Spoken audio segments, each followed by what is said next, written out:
Ini apa nama segmennya? Lambo. Kemarin SHBT bercerita. bercerita. Ya. Kamu belum tak ceritain yang kesurupan masal kan? Belum. Ada nggak salah satu yang memang benar-benar paling dihindari, benar-benar paling ditakutin? Sama. Oke, halo para penakut dan para penghuni kamar. Sudah lama kita tak jumpa di segmen SHBT bercerita. Alhamdulillah. Kali ini kita kedatangan guru-guru spiritual. Wah, ramutuy.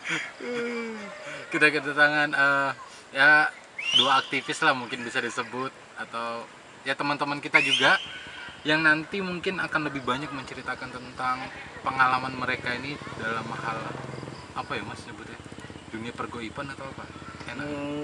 Pengalaman spiritual. Pengalaman spiritual. Mungkin berawalnya dulu kayaknya mas, enaknya itu Boleh. dari Mas Haji mungkin. Awal mulanya bukan terjun apa ya, bersinggungan dengan hal seperti ini tuh, berkecimpungnya ada momentum tertentu. Saya klarifikasi dulu ya. Jadi saya itu sebenarnya bukan orang yang tahu tentang spiritual ataupun supranatural ataupun hal-hal mistik, enggak. Tapi ada beberapa pengalaman, katakanlah kayak penampakan lah seperti itu. Itu pernah beberapa kali melihat dan mengalami. Tetapi secara terjun langsungnya ke dunia spiritual maupun supranatural, saya tidak, karena nggak tahu kenapa orang-orang sekarang suka banget sama dunia supranatural seperti itu. Untuk aku sendiri pribadi malah nggak begitu menekuni gitu, karena menurutku kita hidup berdampingan saja lebih enak daripada kita mengusik kehadiran mereka kan gitu. Gajar ini wong tua itu, kata orang tua saya, jangan pernah mengganggu makhluk lain yang itu sudah ada di tempat itu kan gitu. Kalau secara awal sekali saya pernah melihat penampakan itu sejak kelas 9 SMP. Kelas 3 lah ya. Kelas 3 SMP lah, kelas 9 lah. Pertama kali melihat penampakan itu di samping kelas. Itu siang-siang, dan aku pertama kali mungkin itu halusinasiku saja lah gitu. Siang-siang lihat kayak anak kecil itu di samping kelas UPAS, di jendela itu lewat. Set gitu. Wujud Bener-bener wujud kelihatan. Itu kalau orang yang tahu sih katanya tuyul gitu. Itu yang menghuni di salah satu kamar mandi tua di SMP itu. Itu pertama kali melihat penampakan. Kalau dibilang takut sampai sekarang, kalau lihat penampakan masih takut saya. Masih takut padahal. Takut banget, serius. Kalau aku melihat pertama kali itu teringat lagi di umur itu, aku sangat takut karena wajahnya yang bukan seperti tuyul-tuyul yang itu, yang apa Bukan wajah normal gitu. Jadi agak ya gimana gitu, bertaring, sininya mendul-mendul gitu, gini. Mengerikan, yang jelas mengerikan. Dan itu sampai sekarang kalau saya mengingat itu merinding, aku merinding kayak gitu. Oh, masih keinget itu kejadian yang awal Ya kali masih itu? Karena itu kan apa ya, jadi kayak parno saya, jadi kayak paranoid gitu. Nah itu yang membekas di pikiran saya. Itu sih yang pertama kali saya melihat. Nah itu kalau Mas Haji gak apa-apa tuh namanya. Ora apa-apa. Aku kan jenengku Haji kok. Nah kalau Mas Santun, memang dari awal itu udah ada garis turunan basic segala macam kah, atau ya hampir sama kayak Mas Haji? Aku juga ngelarifikasi kayak Haji. Kalau aku disebut praktisi atau apa, enggak, aku enggak mau. Maksudnya oke lah, kalau kita bersinggungan, namanya juga sama-sama makhluknya Gusti Allah, pasti juga ada. Tapi kalau untuk dicap sebagai ahli supranatural, no way. Jangan. Kalau pengalaman saya sih ya entah itu dari keturunan atau apa, saya juga kurang paham. Ini yang jelas kakek saya dulu juga memang penggiat kejawen. Oh, kejawen. Ya.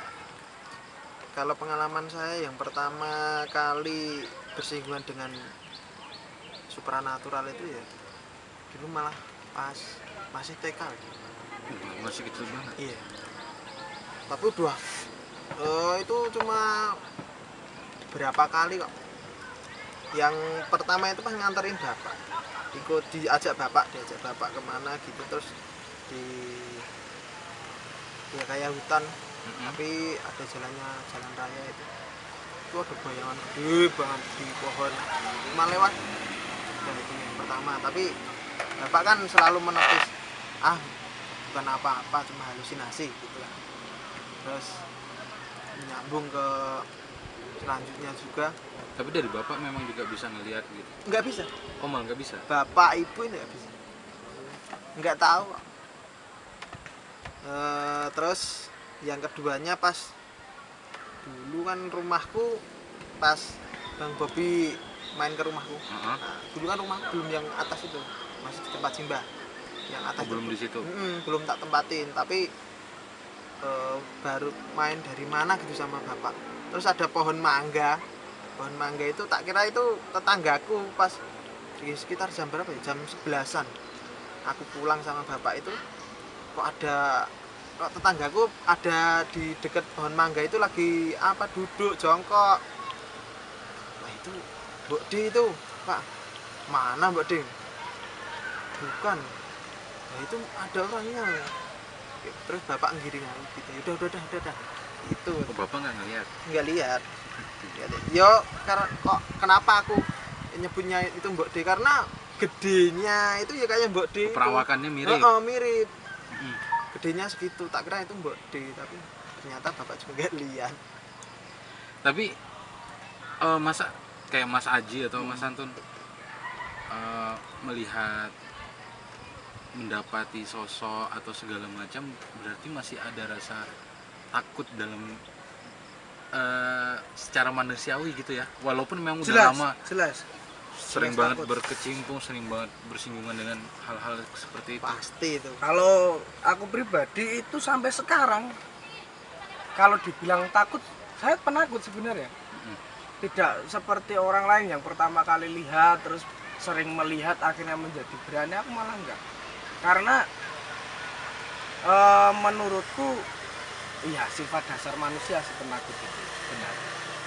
Makanya kalau tadi dibilang supranatural opo ngono lah, wong aku isih wedi dan saya nggak punya apa-apa. Maksudku adalah nanti siapapun yang nonton ini bisa kok, kalau orang yang ahli supranatural nanti yang lihat itu bisa melihat ke orang itu memang punya kelebihan atau enggak, itu sebenarnya bisa dilihat. Nanti silakan dilihat aja, kalau aku memang nggak ada apa-apa gitu. Makanya aku masih takut sampai sekarang ini. Itu sih Mas Bob. Kalau dibilang takut ya wedi lah. Koneng kene dhewe ngono jabar maghrib tak wedi ya. Gitu. Tapi ini dari Mas Antun sama Mas Aji, apa ya, kayak dengan hal-hal seperti itu, sosok-sosok seperti itu, ada nggak salah satu yang memang benar-benar paling dihindari, benar-benar paling ditakutin? Sama, pocong. Nah, sama. Seganteng-gantengnya si Pocong. Poci ataupun semanis-manisnya Mbak Poci. Oh, no way. Jangan. Kita punya kesamaan. Kita paling takut sama Poci. Alasannya piye, Bas? Kenapa? Perawakannya kah yang aneh bentukannya? Nggak tahu sih. Kalau ini bisa ditanyakan ke teman-teman masyarakat Jawa. Paling yang paling dia takuti ada 3 nanti. Gendruwo, wedon, sama poci. Jadi kalau di masyarakat Jawa pasti ada 3 itu yang ditakuti. Gendruwo, wedon sama Pocong. poci. Ya entah kenapa sebenarnya, entah kenapa. Bedon tuh kain tuh? Ya kain yang Putih. kain putih itu Kalau nanti dideketin makin lebar, deketin makin lebar. lebar nanti Panjang. ya terbang itu sebenarnya yang paling takut aku sampai sekarang poci. Entah kenapa gitu. Kita lihat aja lah, bayangke ngono tak ono sing jenenge pocongan, yang namanya pocongan udahlah, janganlah. Mas Antun pengalaman dengan pocong Alhamdulillah belum pernah ketemu. sampai sekarang. Jangan sampai ketemu. Karena itu apa ya? Nggak tahu. Mindsetnya di sini itu udah pokoknya Menakutkan gitu. Kalau Mas Haji kayaknya tadi malam itu Ya, semalam. kita habis ngobrol-ngobrol tuh. Semalam itu kan kita habis ngobrolin ngobrolin yang mau dikerjakan hari ini kan. Nah, aku keluar rumah tuh. Kenapa kok burung kan ada di aviari samping rumah. Bahasa Jawanya guduk, pating guduk. Apa ya? Terbang ke sana kemari gitu loh. Riuh gitu. Aku keluar rumah lah. Ternyata ini ada air yang bocor yang dari pelataran besarku bocor, itu kan menimbulkan suara. Iya. Aku kan logisnya gitu, oke lah nggak apa-apa. Nah aku semakin mendekati si kandang, ternyata kok ada putih-putih itu, apaan itu? Oh masih logis, mungkin anaknya tetanggaku keluar gitu.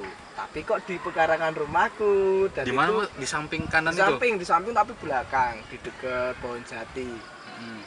Nah itu lama-lama tak liatin kok kayak gitu. Udah langsung lari aku masuk ke rumah, aku cerita itu semalam itu nggak tahu kenapa. Kalau apa ya, yang dari banyak aku tahu kayaknya pocong itu hampir rata-rata kayak dari perwujudan sesuatu yang jahat nggak sih Mas? Maksudnya Wah, bisa jadi itu tempat kayak apa ya, wujud untuk suruhan hal-hal yang jahat itu, kayak misal kirim santet lah segala macam. nah itu salah satu kelemahan saya karena nggak tahu tujuan dan lain sebagainya diciptakannya seorang poci. Cuman ketika aku melihat dan mendengar ceritanya orang-orang tua bahwa setiap jin itu ada 3 tingkatan, aku lupa tapi tingkatannya apa aja itu. Ada yang bisa menirukan suara, ada yang bisa berubah wujud, ada yang tidak bisa sama sekali. Dia hanya mengganggu seperti energi gitu. Tak berbentuk. Kalau orang dulu namanya orb gitu kan. Orbs ya. Nah, orbs itu. Nah, itu yang salah satunya mungkin itu adalah jin yang menyerupai seperti itu. Karena kemungkinan besar kalau di Amerika, di Eropa nggak ada pocong. Nggak ada. Kayaknya sih. Kayaknya nggak ada. Kayaknya nggak ada. Pocong hanya ada di Indonesia. Karena apa?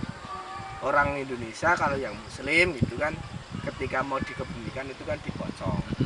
Nah, mungkin penggambaran dari itu. Kalau dulu kan mitologi zaman dulu urban legendnya adalah pocong itu mayat yang lupa tali pocongnya dilepas gitu, makanya dia menghantui untuk dibuka gitu. Nah sampai sekarang tuh menjadi takut, males lah kalau bicarain pocong karena baru aja semalam dilihatin itu sampai sekarang masih merinding. Terus jenisnya macam-macam, ada Iya. bau lah segala. Kalau yang kemarin itu memang tidak berwujud pocong betul gitu, jadi ya backgroundnya kayak pocong, cuman mukanya tuh nggak kelihatan. Maksudnya aku nggak bisa lihat mukanya. Kan biasanya ada yang pocongan gosong, ada yang merah, mata merah, apalah gitu. Ya alhamdulillahnya itu saya nggak dikasih lihat wujudnya. Kayaknya kalau dikasih wujudnya itu geger. Karena pasti aku akan teriak-teriak. Takut betul lah. Makanya sampai sekarang masih takut. Nah kalau Mas Antun, pengalaman paling ininya lah dalam dunia seperti ini paling yang mengerikan. nggak mau lagi sampai itu terjadi gitu, Apa ya paling mengerikan itu? sampai keinget sampai sekarang. Kalau aku sih belum ada kayaknya itu yang keinget sampai sekarang. Tapi yo amit-amit jangan sampai itu ketemu yang namanya teh poci, itu jangan sampai ketemu. Itu mungkin kalau ntar yo jangan sampai, kalau misal ketemu pasti itu jadi momen yang paling wow gitu loh. Dibandingkan sosok-sosok yang gede gitu, lebih baik milih mana? Ayo. Mending yang gede aku. Kalau Mending yang gede serius. Kalau aku mending nggak milih. Mending yang gede, kalau memang pilihannya ada dua, mending yang gede itu. Daripada poci. Karena apa? Penggambarannya sudah banyak. Oh, yang gede pasti inilah model-model gendruwo ini gitu. Cuman kalau pocong itu kan ya wes wujudnya cuma satu, cuman beda rupa. Itu yang paling menakutkan. Itu menurutku sih yang karena wong radong ya ngene iki, saya takut. Lanjut tadi yang Mas Antun. Yang kalau aku ya pokoknya itu, kalau yang pengalaman yang paling mengerikan itu kayaknya belum ada. Wong aku juga minim maksudnya, wong itu aja pas aku kecil pas ngelihatnya langsung itu. Aku kecil. Tapi kalau udah gede ya nggak tahu, jarang lihat gitu. Tapi biasanya orang-orang yang melihat sosok atau segala macam itu kita dengan menggunakan mata kepala kita langsung atau dari bayangan dalam batin kita gitu Mas. Apa gitu? Melihat sesuatu sosok. Misal kita tahu di sebelah sana ada ini. Nah, itu apa? Aku kan ngiranya oh nih orangnya lagi ngeliat nih di situ ada sesuatu, atau dari perasaan batin. Ini mau dibahas secara ilmu apa ini? Ilmu Enggak, kalau aku pribadi, karena aku ki semenjak pertama kali dilihatin sosok tuyul itu, aku mencoba untuk menggali lebih dalam terkait ilmu psikologi sebenarnya. Jadi manusia itu kan psikisnya masing-masing kan gitu. Ada yang halusinasinya tingkat tinggi, ada yang imajinasinya tingkat tinggi. Bahkan kalau yang kerasukan itu, kalau salah satu yang aku baca di psikologi namanya disorientasi. Kalau melihat aku bisa melihat mata batin nggak bisa.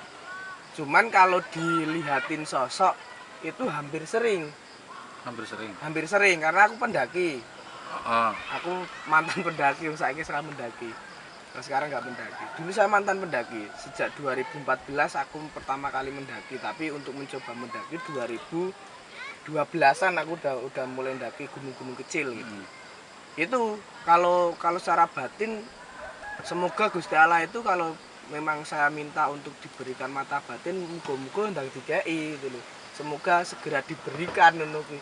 Biar aku bisa was-was, tahu-tahu kan gitu-gitu kan. Tapi aku nggak mau berguru. Saya nggak mau berguru. Kalau memang mau dikasih sama Tuhan, biarkan dikasih sama Tuhan. Kalau tidak mau dikasih sama Tuhan, berguru asal. Kamu berguru sampai manapun juga nggak akan dikasih. Saya cuma ngikut kersane ngalah aja. Sesuai ya kehendak yang dikasih lah ya. Gitu. Ya mungkin aku hanya dikasih, yaudah Ji, kamu tak kasih ini, kamu tak kasih bisa ngelihat penampakan aja gitu. Tapi tidak setiap tempat kamu bisa melihat penampakan, katakanlah. Itu sih mungkin juga bisa masuk di ilmu psikologi bahwa saya halusinasi. Itu sih mungkin. Atau itu cara berpikir positifnya kali. Nah, saya selalu berpikir logis. Enggak mau saya berpikir secara batin karena ada ilmu pengetahuan kenapa harus menggunakan perbatinan, dan itu penting sebenarnya perbatinan. Tapi harus diimbangkan antara logis dan ilmu batin. Nah, karena aku bisanya cuma ilmu logis, ya udah aku cuma logisin aja. Mas Antun, apakah sama atau berbeda cara pandang, bukan teknis melihat sosok? Kalau untuk itu sih kebanyakan aku sama Aji itu sama, karena udah teman dari kecil loh. Kebanyakan sama, aku juga nggak mau terfokus sebagai pikiranku itu termindset bahwa itu wah itu nggak logis, memang itu karena supranatural. Tapi aku itu belajarnya sama Aji juga, gimana cara ngelogisinnya pikiranku biar nggak selalu berhalusinasi yang berlebih. Tapi gini konsepnya, orang itu hidup udah dibekali panca indera, dan yang paling tajam itu batin. Jadi aku kalau nggak tahu kalau teman-teman yang besok ngasih ini itu pendapatnya gimana, tapi kalau pendapatku gini, sebelum kita pun diberi bisa melihat langsung dengan mata telanjang atau ntar diberi anugerah oleh Sang Ilahi, itu kita udah dibekali batin yang memang itu benar-benar peka. Terkadang batin itu kan ada yang memang kalau halusinasinya itu tinggi itu bisa terbohongi. Tapi kalau memang pas itu kepepet apa ya biasanya kepepet ya apa? Terpojokkan. Terpojokkan itu biasanya banyak benernya. Banyak benernya. Misalnya aku ngerasa oh kok di situ kayak ada sesuatu ya. Mungkin saja benar karena itu orang-orang terpojok dan mungkin kebawa dengan aura di situ.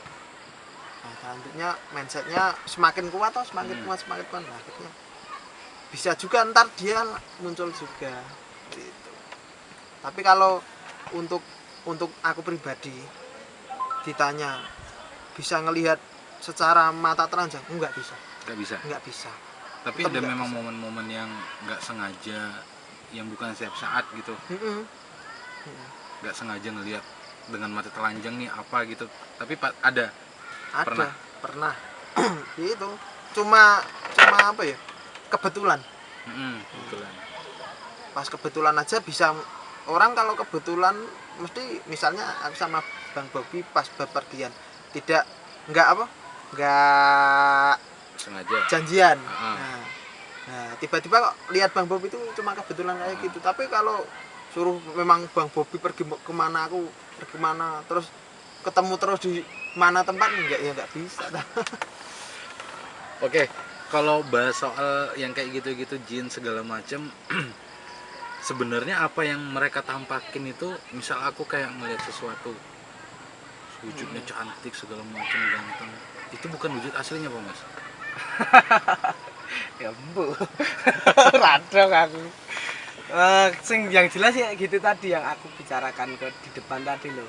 Kalau menurut orang tuaku mbahku itu memang jin itu kan bisa tadi ada 3 tingkatan itu. Ada yang tidak bisa sama sekali menyerupai apapun, ada yang bisa menyerupai suara dan sebagainya, ada yang bisa mewujudkan dirinya. Jadi jin itu kan bermacam-macam. Nah, aku kajian ilmu spiritualnya orang beragama lah. Aku ki mbuh agamaku kepiye aku ora pati paham kan dadi ra pati dol. Cuman setahu saya ketika simbah kakung saya dulu bilang bahwa ora popo, tidak masalah ketika itu menampakkan wujudnya, karena kalau kamu ditampakkan wujud aslinya itu pasti kamu akan nggak kuat melihat itu.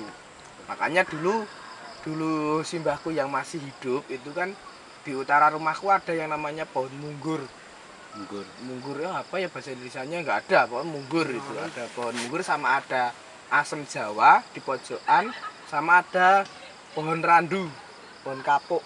Kapuk. Nah, pohon kapuk itu di depan rumah.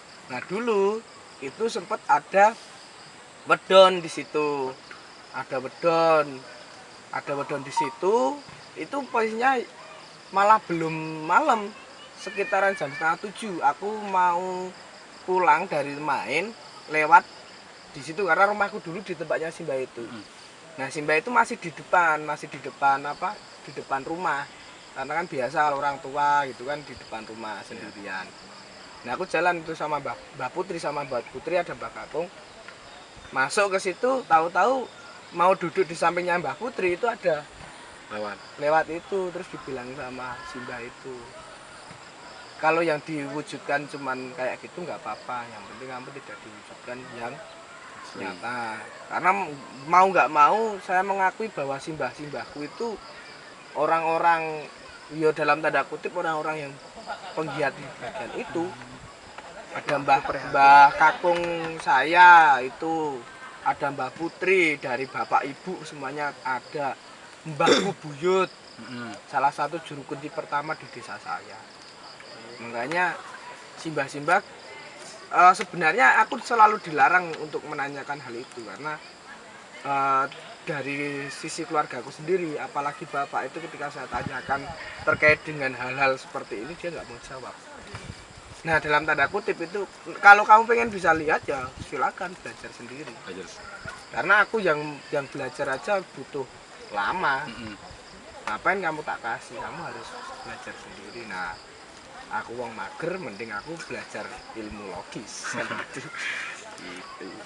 Nah, oke, coba kita masuk ke ini, Kalau menurut Mas Antun, pendapat Mas Antun nih tentang mereka makhluk-makhluk yang berdampingan dengan kita, sosok-sosok seperti itu, dunia pergoipan. Kan memang banyak orang-orang tuh yang lebih menaruh pola pikir kalau makhluk-makhluk seperti itu tuh pasti jatuhnya jahat lah, negatif segala macam. Nah, kalau dari Mas Antun sendiri menyikapin yang tentang mereka dari dunia pergoipan itu gimana? Apakah semuanya kita harus ratakan jahat segala macam terus dibasmi segala macam kayak gitu atau bagaimana? Kalau untuk persepsi yang jahat sama yang baik itu gini Bang. Hakikatnya aja kita sama-sama makhluknya Gusti Allah. Orang diciptakan sama Gusti Allah, juga ada yang baik ada yang buruk. Enggak kayaknya nih, menurutku ya enggak jauh beda sama kita. Tergantung dalam konteksnya. Kalau dia itu hadir ataupun nampakin ke kita atau ke orang lain itu mengganggu, misalnya ada yang Noel ataupun ada yang gimana nyelakain orang, ya itu pasti dia jahat kan. Tapi ada juga yang memang itu diciptakan memang dia baik, kayak jin Islam. Aku pernah dengar dari orang-orang itu juga, ya memang dia konsepnya jin itu semuanya adalah menipu. Tapi kalau jin Islam mungkin dia beribadah juga sama Allah lebih baik daripada yang memang jin-jin yang kafir itu. Terus kita kalau mau menyamaratakan sih kayaknya jangan deh. Iya, berarti nggak sebaiknya kita tuh harus menyamaratakan semua ya. Kayak ya kecuali memang yang sering dibilang mas-masnya ini tuh, ya kalau kecuali mereka tuh memang merugikan kita atau mengganggu kita duluan, menyerang kita duluan, ya nggak apa-apa. Baru kita yang lakukan sesuatu untuk menangkal dari gangguan-gangguan seperti itu ya. Iya. Kalau prinsipnya adalah ketika nyawa yang menjadi taruhan, seperti ilmu politik. Ilmu politik itu kan cuman membunuh dan dibunuh. Pengen yang mana? Ketika itu sudah posisi terdesak, karena aku nggak bisa apa-apa, ya wes aku manggil yang bisa. Manggil bapak lah, manggil gurunya bapak lah, manggil Simba lah. Biar yang eksekusi ya yang itu aja. Karena aku menurutku aku sudah terpojok. Daripada aku mati sia-sia karena gangguan, ya mending kamu yang dimusnahkan kan gitu. Aku tidak mengganggu. Ya, berarti poinnya ya, sebaiknya kita jangan mengganggu duluan atau menyerang mereka duluan gitu ya, jangan mencari masalah duluan lah ya intinya. Karena kita kan nggak tahu dia ada atau tidak ada. Di situ ada atau tidak ada, di belakangku ada atau tidak ada. Ya udah, biasanya aku sama Mas Antun itu ketika mau ke tempat yang angker atau apa gitu, ya kita cuman bilang aja assalamualaikum, di sini saya cuman mau lihat-lihat aja. Dulu waktu kita SMK itu orang lapangan di namanya OSIS. Nah, di OSIS itu kita terbebani di lapangan. Jadi kita yang membuat rute dan lain sebagainya. Nah, itu ketika kita mau caraka malam atau jurit malam itu kan kita biasanya masuk hutan. Nah, biasanya orang sekitar situ udah memberitahu, Mas hati-hati di sana, di sana, di sana. Nah, ketika kita mau sampai sana ya udah kita salam. Intinya kita izin, aku nggak bisa lihat kamu nggak bisa lihat aku, tolong jangan mengganggu. Kalaupun aku mengganggu, tolong dimaafkan karena kami nggak tahu menahu tentang jenengan yang ada di situ. Tegur baik-baik. Tegur baik-baik. Ora yo ke telepon sing iso mateni ngono bae.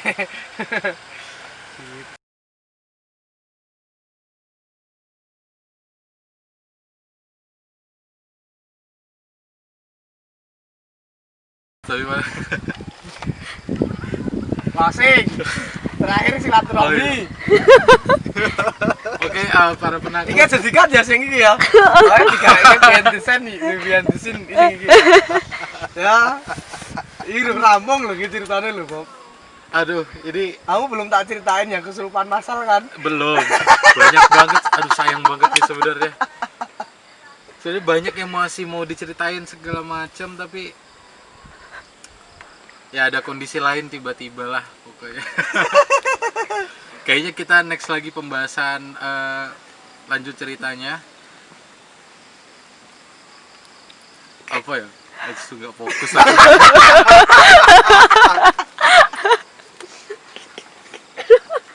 Sakit banget ini. Mungkin itu aja para penakut dan apa satunya Para penghuni kawat. Mohon maaf, nanti kita lanjut lagi.